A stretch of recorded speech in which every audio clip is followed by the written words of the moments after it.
નમસ્કાર મિત્રો, વિડીયોમાં તમારું સ્વાગત છે। જી હા મિત્રો, અત્યારે હાલ મોટા અને દુઃખદ સમાચાર સામે આવી રહ્યા છે। તો મિત્રો વાત કરીએ તો ભરૂચ જિલ્લાના દહેજની ઇપેક કંપનીમાં એક મોટી દુર્ઘટના સર્જાઈ છે। ઇપેક કંપનીમાં પાણીની ટાંકી ફાટી જતા 2 લોકોના કરુણ મોત થયા છે, જ્યારે 4 લોકોને ઈજા પહોંચી છે। પાણીની ટાંકી ફાટી જતા કામદારો તણાયા હતા।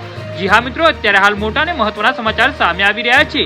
આ ઘટનામાં મળતી માહિતી પ્રમાણે દહેજની ઇપેક કંપનીમાં 5 લાખ લીટરની લોખંડની પાણીની ટાંકી ફાટી જતા એક મોટી દુર્ઘટના બની છે। પાણીની ટાંકી ફાટી જતા કામદારો પાણીમાં વહેણમાં તણાવા લાગ્યા હતા। જી હા મિત્રો, અત્યારે હાલ મોટા સમાચાર સામે આવી રહ્યા છે, જેમાં 2 લોકોના મોત થયા છે, જ્યારે 4 લોકોને ઈજા પહોંચી છે। આ ઘટનાની માહિતી મળતા પોલીસને ઘટના સ્થળે પહોંચી હતી।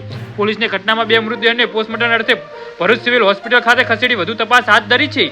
પોલીસને મળતી પ્રાથમિક માહિતી અનુસાર ઇપેક કંપનીમાં બનેલી આ ઘટનામાં સુરજરામ બહાદુર ઉંમર 21 વર્ષ તથા વિશાલ કુમાર કલ્યાણ રાય ઉંમર 22 વર્ષનું કરુણ મોત થયું છે। જી હા મિત્રો, તો આના વિશે તમારું શું કહેવું છે તો નીચે કોમેન્ટ બોક્સમાં જરૂરથી જણાવજો અને અમારી YouTube ચેનલને સબસ્ક્રાઇબ કરવાનું ભૂલતા નહીં। વિડીયો પૂરો જોવા બદલ તમારો ખૂબ ખૂબ આભાર।